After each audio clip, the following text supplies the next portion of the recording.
kelompok 11 ingin menjelaskan tentang fintech.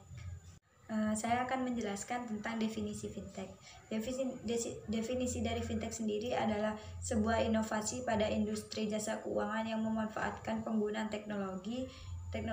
Produk fintech biasanya berupa sistem yang dibangun guna menjalankan mekanisme transaksi keuangan secara spesifik. Nah, sebelum kita melakukan transaksi fintech, ada baiknya memastikan secara betul sebelum meminjam uang, khususnya KTA atau kredit tanpa angsuran berbasis online. Yang kedua, memastikan jika fintech yang digunakan harus berbadan hukum Indonesia serta terdaftar pada OJK.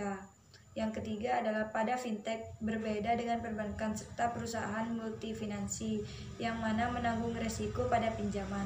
Resiko pemberi pinjaman di bisnis fintech ini ditanggung oleh investor atau pendana. Yang selanjutnya adalah mekanisme operasional pada fintech.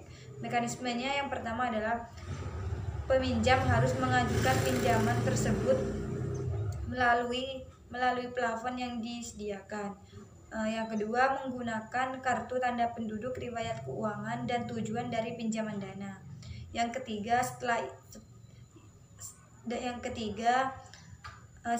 dua yang tadi itu selesai, maka beberapa data peminjam bisa diakses oleh pendana atau investor lewat dashboard yang sudah disediakan.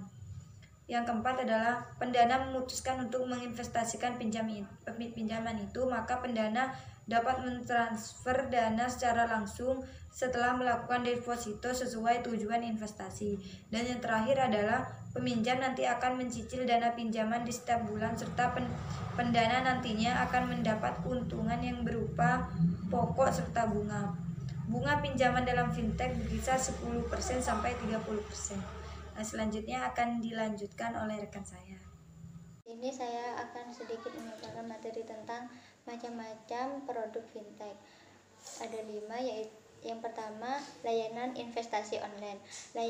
Layanan finansial yang satu ini disediakan oleh bank-bank yang ada di Indonesia, bank pemerintah maupun swasta. Anda bisa melakukan investasi secara online, misalnya investasi reksadana, pembelian aset finansial. Yang kedua yaitu peer-to-peer lending. Fintech jenis ini memberikan alternatif wadah investasi sekaligus menawarkan pinjaman usaha bila reksadana bertujuan untuk menghimpun pemodal besar. Yang ketiga yaitu crowdfunding.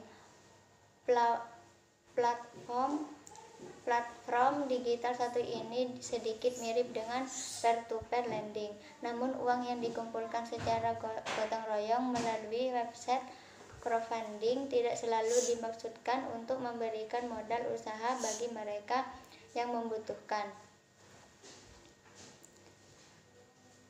Yang keempat yaitu m-banking. Produk ini ditawarkan oleh dunia perbankan dan memungkinkan Anda untuk melakukan transaksi finansial melalui gawai dan memiliki jaringan internet. Transaksi finansial ini meliputi pembayaran tagihan bulanan, transfer uang, pembayaran belanja pada pedagang di merchant digital, informasi saldo maupun mutasi rekening, dan masih banyak lagi. Yang kelima yaitu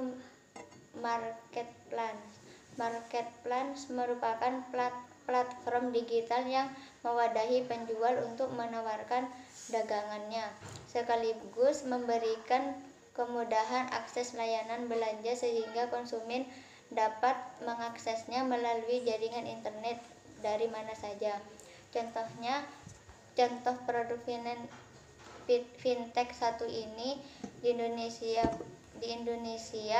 yaitu seperti Bukalapak, Tokopedia, Shopee, Lazada, dan lain-lain. Isu dalam fintech. Dana kelolaan tanam duit tembus 430 miliar di masa pandemi. Jika melihat volume transaksi jual beli atau GMV sejak awal beroperasi telah mencapai 2.047 triliun. Kita ke perkembangan fintech atau financial technology di Indonesia. Jadi fintech itu suatu inovasi di bidang keuangan untuk meningkatkan keuangan dan untuk mempermudah masyarakat dalam melakukan transaksi-transaksi, dan juga mengenalkan produk-produk keuangan yang ada. Selain itu juga bermanfaat untuk meningkatkan literasi kita terhadap produk-produk keuangan. Dan pada tahun 2016 OJK mengeluarkan peraturan tentang peminjaman off balance sheet oleh pasar dan oleh proses transaksi pembayaran oleh Bank Indonesia. Dan perkembangannya pada tahun 2006 sampai 2007 dari yang 7% menjadi 78% pada 10 tahun berikutnya, dan jumlah pengguna sudah tercatat 135 sampai 140 perusahaan. Selanjutnya kita bahas crowdfunding.